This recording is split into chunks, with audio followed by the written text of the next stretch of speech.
Hello, everybody, and welcome back to Circling Seattle Sports on Converge Media. I am your host, as always, Charles Hamaker. Kind of a weird past week. We have the week of December 14th through December 20th here for you.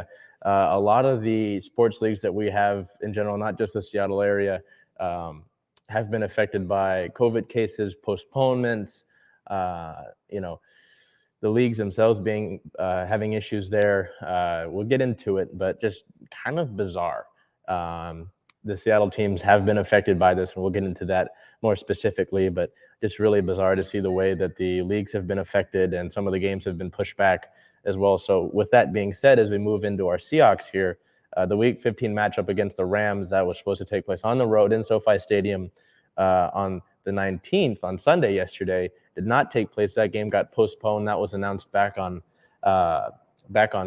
Thursday. That game would be postponed until Tuesday, the 21st at 4 p.m. That was after news that Jalen Ramsey, Odell Beckham Jr. of the Rams had all tested positive and were on the COVID list for the Rams. That game was postponed. And it's really interesting that we talk about this, considering that last July, the NFL basically put out a statement that said that there would be no postponement, there'd be no forfeits or postponements. There would be no postponements if COVID outbreaks were to take place. But due to a little digging, I found out that was only if it was an unvaccinated outbreak within a team. So these are happening with teams that have vaccinated players. So this Omicron variant is really just, we've seen it take over the NFL and the NHL and even the NBA over the last week, but in general, the last few weeks. So looking at how it relates to our Seahawks here, you can see who the Seahawks have placed on the COVID list since this past week. Wide receiver Tyler Lockett, running backs Alex Collins and Travis Homer, cornerback DJ Reed, right tackle Brandon Shell, defensive end Kerry Hyder Jr., offensive guard Pierre-Olivier Lestage, and cornerback Mike Jackson, all currently on the COVID list. None of them have been taken off of it yet, as it sits today, Monday at 1:06 p.m. Haven't gotten any word that any of those guys have been taken off. So this is a big deal because, like last year, the Seahawks didn't have a single COVID case at all. Last season, nothing. This year, not the case. Earlier in the year, Gerald Everett, tight end, former Ram, actually, had that happen. It would have been Gerald's first time back in LA playing against his former team. It's just really interesting to see how that's happening. Seattle now 8 players on the COVID list. The Rams are getting a lot of their guys off of it. Jalen Ramsey got off of it today. Yesterday, wide receiver Odell Beckham Jr., running back Darrell Henderson Jr. came off the COVID list. So earlier in the week, the Rams had a bunch of guys going on. The Seahawks looked like they were clear. Now we're sitting at it. Seattle's adding more guys, and the Rams are getting more guys healthy. So it's how that game will play out, I don't know. The Seahawks are technically fighting for their playoff lives still.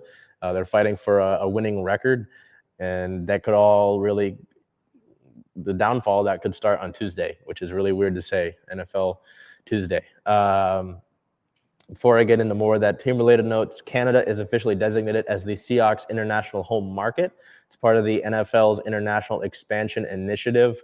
So the NFL is trying to branch out into its different worldwide markets. The Rams will take China.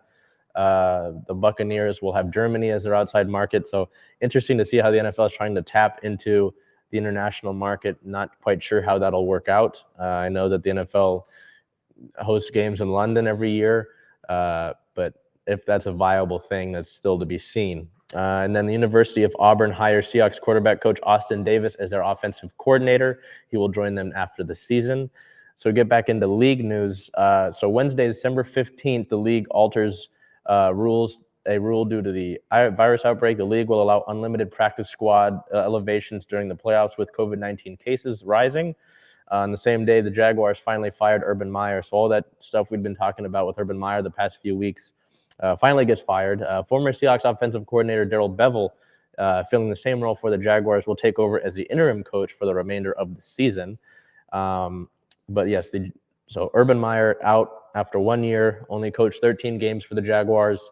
The Jaguars owner Shad Khan planned on firing Meyer before news came out about him kicking ex-kicker Josh Lambo before a game. Meyer stated that he was devastated and heartbroken after being fired and apologized to Jacksonville. I don't really feel remorse for this guy just because he threw his assistant coaches under the bus on multiple occasions. It's interesting he did that because he hired those assistant coaches. So interesting to have that happen. Getting back to the important stuff, the NFL updated COVID protocols. The league and the NFL Players Association released a joint statement detailing the ways that they were going to change the policy, including more targeted testing. So all Tier 1 and Tier 2 staff, basically people that are close to the organization, coaches, as well as the players, do not need to undergo COVID testing unless currently experiencing symptoms or would like to voluntarily test. Fully vaccinated players will only be tested if they show symptoms or if there's an outbreak within their team. Everyone that is not fully vaccinated players or staff has to test daily. Masks are mandatory again. Virtual and mass meetings will come back into play. And no bars, clubs with more than 10 people will be allowed for players and Tier 1 or Tier 2 staff, and no visitors on the road for these players. So the league's been shuffling different things around with this. I mean, it's just a huge outbreak overall. Over 100 players have been put on the COVID list over the past week around the league. On Saturday, the Rams activated 6 off of their COVID list, including Odell Beckham Jr. and Darrell Henderson Jr. And so again, on Saturday, the league altered their COVID-19 protocols. The league and the union agreed to stop mandatory testing for asymptomatic vaccinated players. So it's kind of a big mess. The Seahawks are getting the brunt of it now because a lot of their players, 8 now, 8, some of them really key players on that list. So the current point, I don't have a game recap for you. We haven't had that game played. So the Seahawks still sit at 5-8. We will have this game against the Rams on December 21st. With a 4 p.m. kickoff. That game postponed, obviously, till Tuesday. And then still to come on Sunday, the 26th, the Seahawks will come back home to play the Bears with a 1:05 p.m. kickoff. Young quarterback Justin Fields comes over to Lumen Field.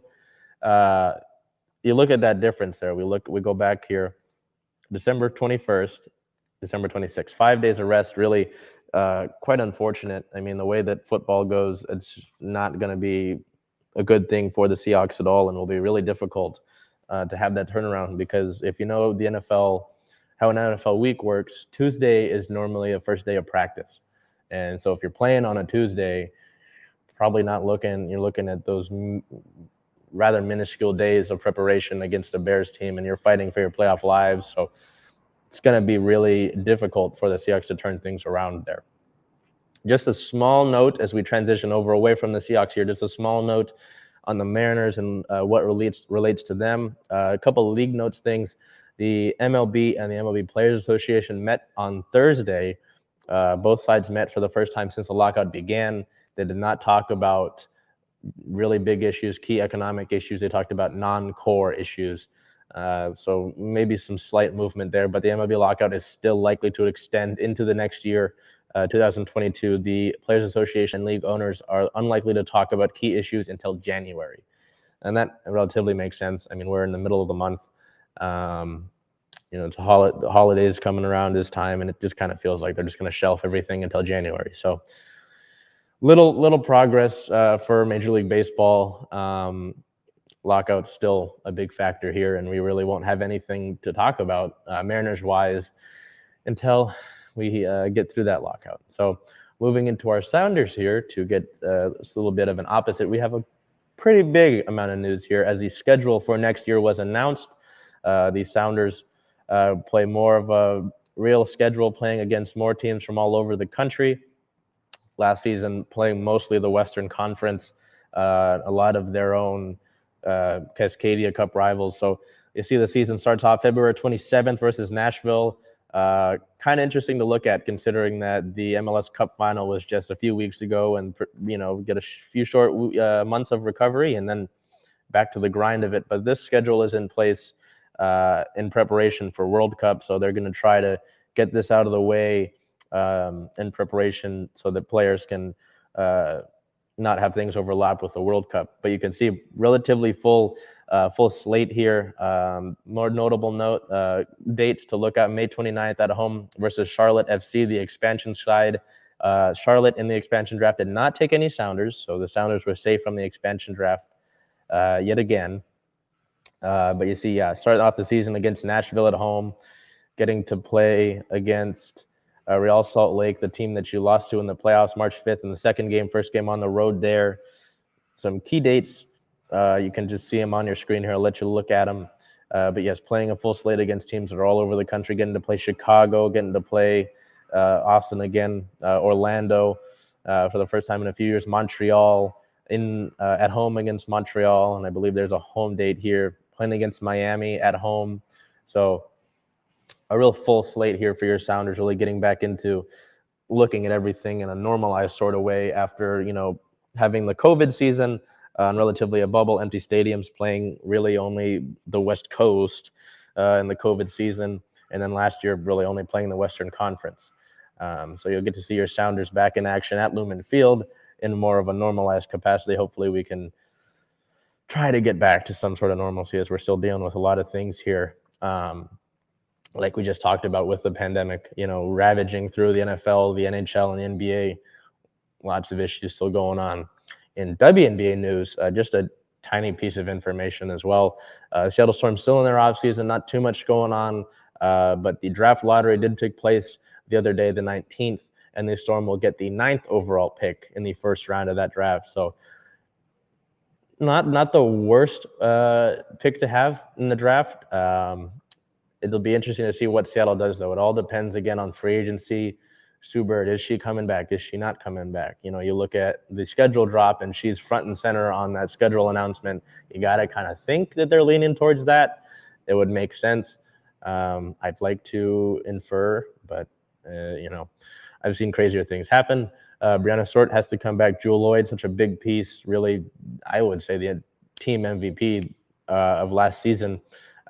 Still deciding on what she wants to do. So big decisions to be made for the Storm. And with that draft pick, are you looking at a point guard? 9th overall pick for the draft. We're not going to get that until April. So we can wait until then for Storm news. But hopefully we can figure some stuff out about free agency until then. We got schedule last week to get Sounders schedule this week. So a lot of schedule announcements. I'm just excited to get back to it as the Storm return to Climate Pledge Arena this upcoming season. As we move over to another team that plays in Climate Pledge Arena, the Kraken here, over the past week, rough past week. They opened up the week against the San Jose Sharks on the road, and the first road trip of the team's franchise career down to California, playing the San Jose Sharks December 14th, winning that game 3-1. Player of the game, Kalle Järnkrok, had a goal, an assist, 2 points, a 2+- and 1 shot on goal. So Seattle victorious over the Sharks in their first meeting in the regular season. Then the next day, traveling over to Anaheim to play the Ducks on the road, losing that game in really tough fashion, 1-4. Player of the game, Ryan Donato, 1 goal, 1 point, and 2 shots on goal. So playing an Anaheim team that leads the Pacific Division, team that actually was viewed as a basement team in the preseason, is on the top of the division, and a team like the Kraken that were seen as a potential playoff sneak in the actual basement, sadly. December 18th versus the Oilers, Seattle would come and play a tough game against Edmonton like they did the last time the Oilers were in town, but they would lose that game 3-5. Seattle going down tough, had 2 goals early in the first period, but that lead really evaporated quickly. And just a lot of talent up and down the Edmonton roster, despite them going 1-6 in their past 7 games. It's a tough team with a lot of talent. And when Seattle continues to make their own mistakes and continues to really shoot themselves in the foot, that kind of, you're not going to beat teams with that much talent. Player of the game, Jordan Eberle, with 2 assists, 2 points, a 1+-, and 1 shot on goal. And then, as I've been preaching, December 19th, the game against Toronto that would have taken place last night against the Maple Leafs, that game was postponed due to Toronto having too many positive COVID cases. That game has been postponed to a date to be named at a later time.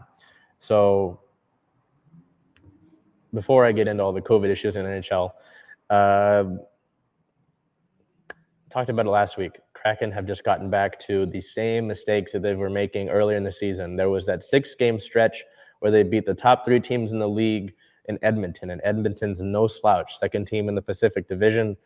6-game stretch where you beat those guys. The next day, you would beat Buffalo 7-4. But putting up 7 goals on any night is no slouch. But outside of that stretch of games, you've made your own. You've turned the puck over and be right next to your own net. You've really hindered both of your goalies, whether it's Chris Drieger or Philip Grubauer.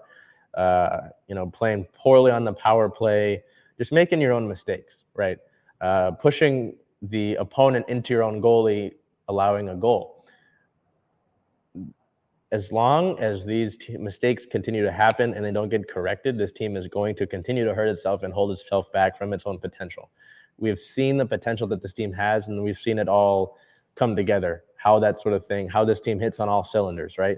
When they're hitting on all cylinders, they beat the top 3 teams in the league. If it was just one team you beat Florida in one game, that's one night. Anything can happen in one night, right? You beat the top 3 teams in the league in a span of a week. What was happening that week, I don't know. But they need to get back to that, need to correct those little issues, because those little issues are causing major problems, and just really hindering this team as a whole. And until then, it's going to be an expansion season like any normal expansion team would have. Struggles, chemistry issues, not playing like they should, and just really not having the best year.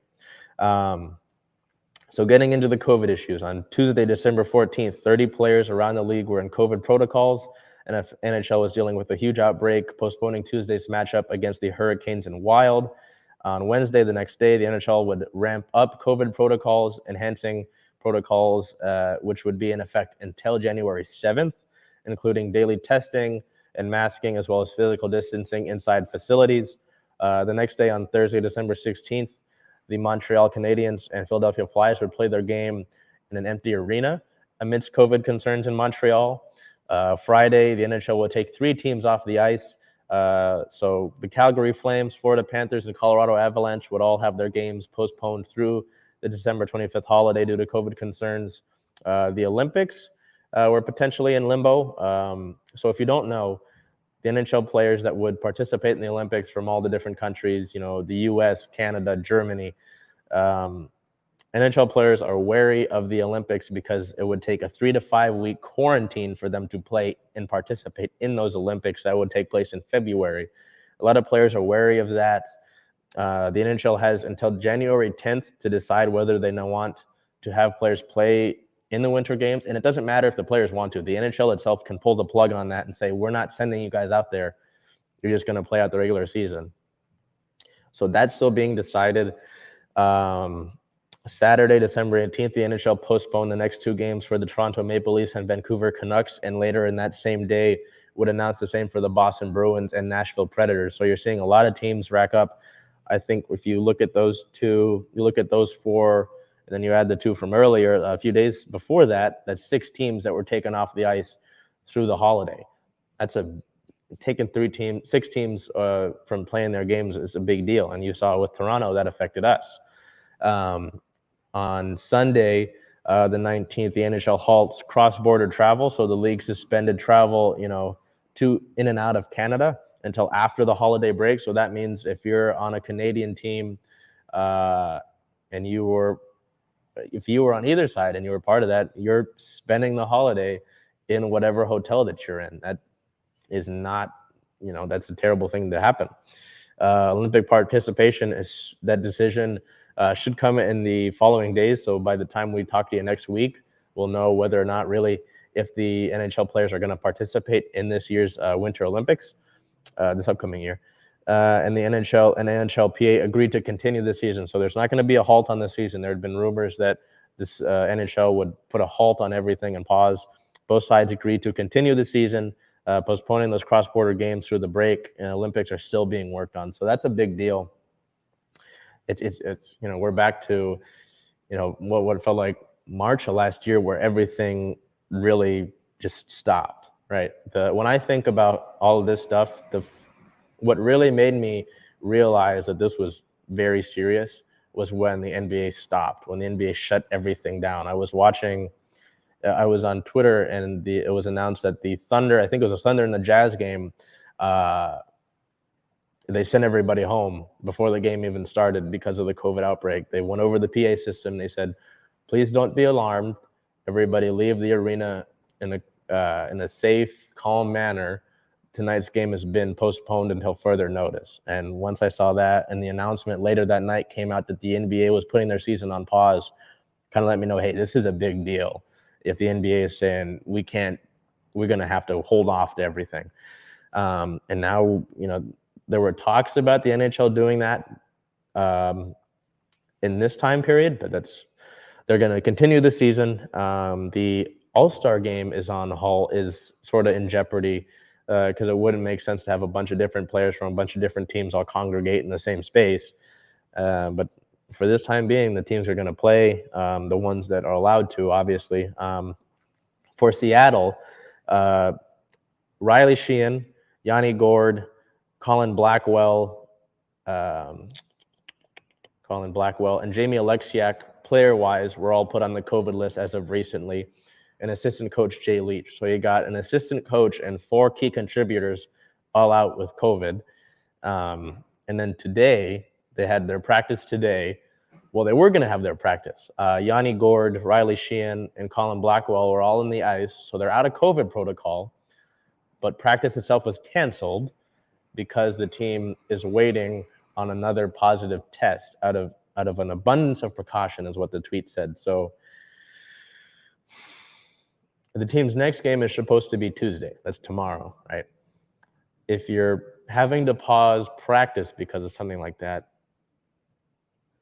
kind of raises concern. It's just a big mess. It's a really big mess. That's why I'm saying, things feel really weird this week, just because if you look at it, the Seahawks, they've got some COVID tests. Kraken have had COVID tests. The WNBA, the MLS, the MLB are all out of it. They're not playing their seasons right now, so it doesn't really affect us in that way. And we don't have our NBA team right now, so that doesn't affect us. But so the teams that are playing right now, really, they've been affected by it, and that's why it's like an overbearing thing. It feels really bizarre. But so the Kraken get 3 players out of COVID protocol, but practice, it's like a weird balance here. So we'll look ahead to the next part of the schedule. The record sits at 10 wins, 17 losses, 3 overtime losses, resulting in 23 points for our Kraken. They sit in the bottom of the Pacific Division, 8th in the Pacific Division. Looking ahead, their next game is expected to be December 21st versus the Arizona Coyotes at 7 p.m. Pacific time. That's, as far as I know right now, at 1:26 p.m., that is still taking place. And unless I got news of it right now, which I did not, that game is still set to take place, and we should find out about that. I'm hoping that we'll have that for you next week. So the best part of the news this week is that we've got a good amount of positivity around the OL Reign, our professional women's soccer team, back here in Seattle. Yes, you heard me right, back here in Seattle. On Wednesday, December 15th, a special press conference was held at Lumen Field, the home of the Seahawks and Sounders, announcing that the Reign will return to Seattle and play all of their home games at Lumen Field. That is a big deal. The club started out in Seattle and Memorial Stadium, technically in Starfire early on, but most people remember the Seattle Reign playing in Memorial Stadium under the Space Needle in the first early years of their existence. Megan Rapinoe, Hope Solo playing here, had to move down to Tacoma because of money issues, and now they're coming back to Seattle to play in Lumen Field. That was announced on December 15th, so it will be the new home of the club starting this upcoming season. There was a big emphasis on the, quote, world-class players to serve a world-class stadium. Initial discussions for the Reign to play at Lumen Field, then CenturyLink Field, started back in 2016, believe it or not, is when that idea kind of got floated around. It just wasn't it didn't make sense at the time. So all the home games from Challenge Cup, which is the preseason, regular season, and playoffs will all be played at Lumen Field. It is a multi-year lease, but the exact number of years that the lease has not been announced yet. But this is a big deal.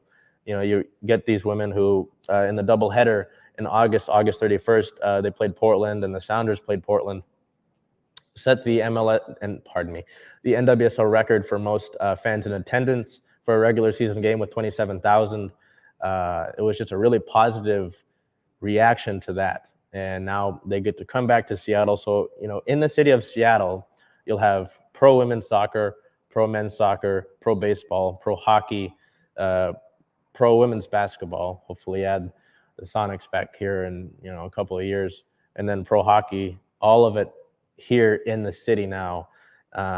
This is great. I think it's great. It's going to make my commute a lot better than traveling down to Tacoma every game.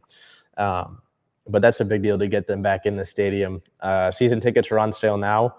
I know that they're working out concessions and as well as merchandising in the stores and all that, but that is a big deal to get that set up. The interesting note is that the team will still train down in Tacoma and still have some influence in Tacoma as well. If you were able to get any notice on the team last year, the team's jersey sponsor in the front was the Black Future Co-op Fund, which is based out of Tacoma. They will still be heavily involved in that, and they haven't talked about who the sponsor will be for the front of the jersey next year, but it sounds like they're leaning towards the Black Future Co-op Fund. So they'll still have a heavy presence in Tacoma, as well as the fact that the training facility will still be in Tacoma, as the team was trying to work out a deal with Starfire, but with Starfire hosting the Sounders training and the Seattle Seawolves rugby, they just don't have any space. So that's still being worked on. That's the one key thing. And a lot of the players still live in Tacoma, but it's a big deal to have. You can tell I'm excited to get the team back up here into the city. But it was also a big week because we had the expansion draft and the entry draft. So on December 16th in the expansion draft, midfielder Danny Weatherholt and defender Kristen McNabb were selected. Angel City FC, the team in LA, selected Chris Weatherholt with the first overall pick in the expansion draft. And San Diego, the Wave, selected Kristen McNabb with the fourth overall pick in the expansion draft. So both of them have ties to California. It sounded like they were both excited to go to California.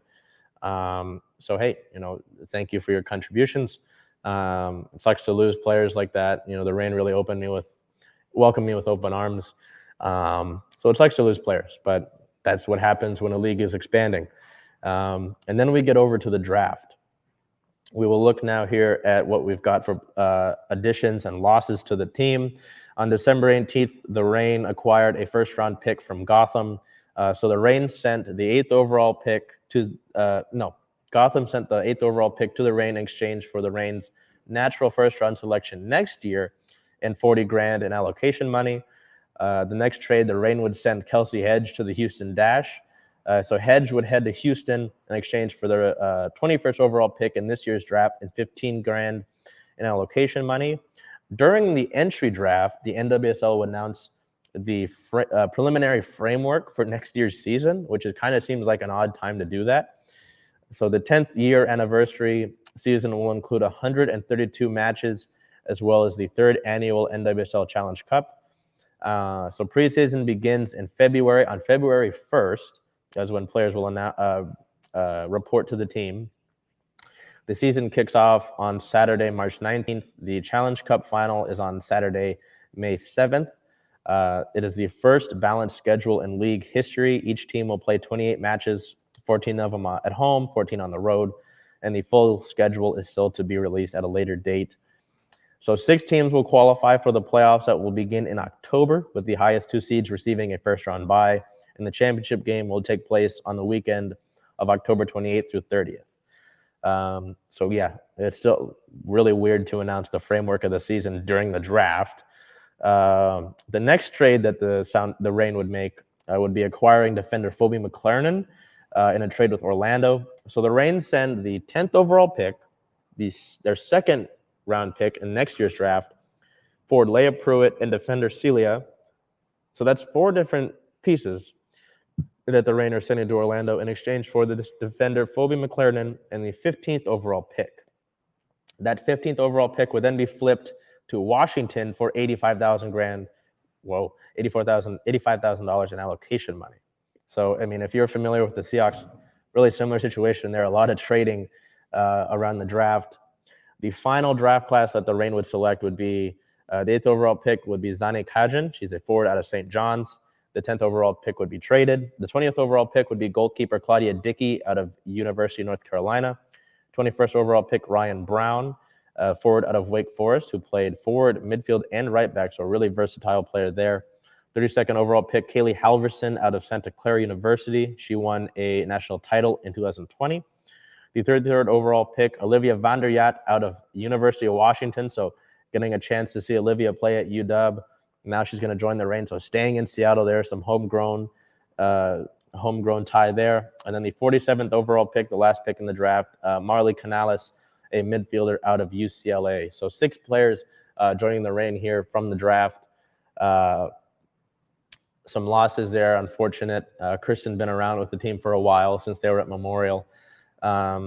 But these different leagues, it's hard to really grow attached to some of these players because there'll be movement, and so there'll be so many little cases where a player will stay with one team for a long time. But some exciting news coming out of Reign Camp, playing at Lumen Field for the foreseeable future. Add 6 players in the expansion draft, and really just it'll be good to have them back in Seattle. It'll be great. I know that they were looking to get out of the Rainier Stadium. Playing on a baseball diamond, playing their games is not exactly ideal, but it's what they had to do. So we look back at things. The Seahawks having to postpone their upcoming game, postpone their past week's game against the Rams to Tuesday. We'll get into that and dealing with some COVID issues. MLB lockout still hindering our Mariners, so can't really talk about anything with them. The Sounders announcing their next year's schedule. The Storm getting the 9th overall pick in this year's draft. The Kraken dealing with some struggles again. And the Reign coming back to Seattle and selecting their players in the draft. 6 of them after losing 2 players in the expansion draft. With that being said, it is the holiday season. We won't see you until the 27th, yes. So with that being said, enjoy your holidays.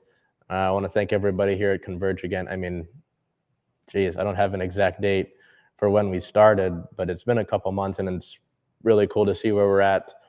I didn't do it last week, but I have to thank my directors, my guys behind the camera here and the computer, setting everything up. I'll tell you, I just come and sit down, and I make sure I'm centered here. This is the most of what I do. I sit here and I talk. The guys behind the camera over there do everything else. So I thank them, Big O, Curtis, Jake, all these guys do a lot here. I'm just grateful to be part of this. This is incredible, and I'm excited to continue to do more in the future here. So until then, we'll see you next week. Take care. Happy holidays. Stay warm. I implore you. It is cold as, I'm not going to say it. Stay warm. Take care. We'll see you next week. Be well.